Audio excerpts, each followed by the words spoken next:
Ayo, um, I've been reading this book, The Artist's Way by Julia Cameron, and damn, I think I came to the party late. It seems everybody and their grandmother knows that this is a fire book, and it deals with discovering and recovering your creative self. It's really striking me at the recovery aspect. A lot of the tasks and activities in here kind of have helped me rekindle or find ways to like really be happy as a creative.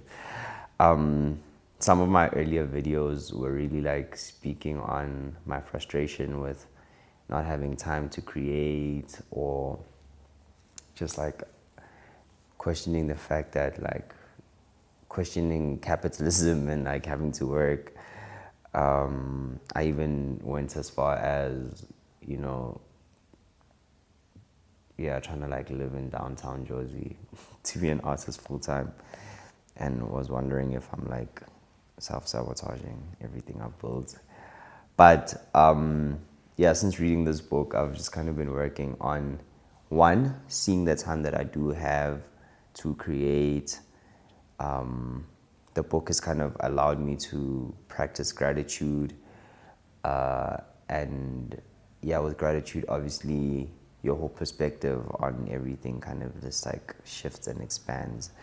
And then I think it's also like that introduction or reintroduction to God. I think recovering or kind of like working on that relationship with my faith has been something that's probably been on the back burner a bit. This, I guess as a creative, I've kind of gotten a complex of I'm doing the things, and slowly learning that I'm not actually doing shit. I'm just like showing up and things happen through me. And I want to read like a paragraph out the book that kind of speaks to this.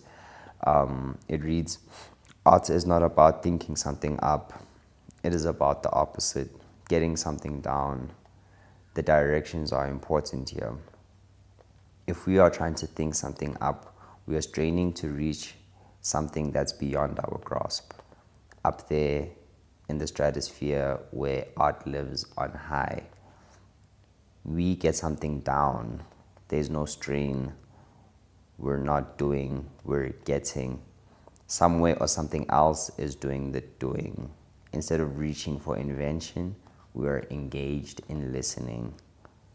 When an actor is in the moment, he or she is engaged in listening for the next right thing creatively. When a painter is painting, he or she may begin with a plan, but the plan is soon surrendered to the painting's own plan.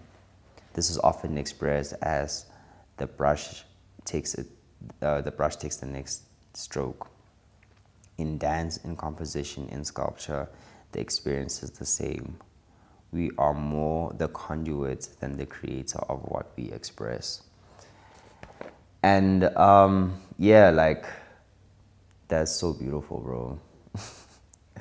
It's so beautiful because it kind of like aligns everything, where I've just, instead of feeling like frustrated, it's more about like showing up to let the thing happen through me.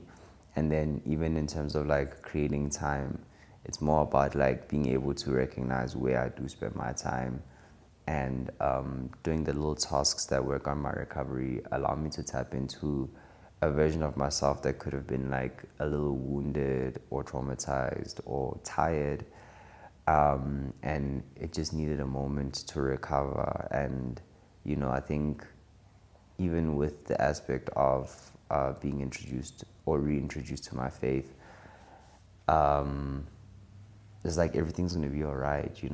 We grow up like into these situations, and then we exasperate the situation, and the emotions like don't really help because they kind of heighten our response to shit. And it's like everything's gonna be all right.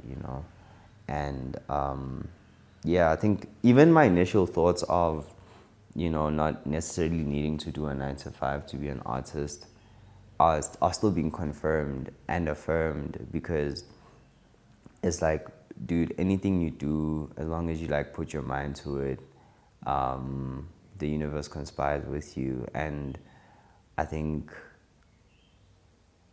it's just it's just about really going in and believing in yourself and really believing in God, and yeah, giving yourself a little bit of grace to figure it out.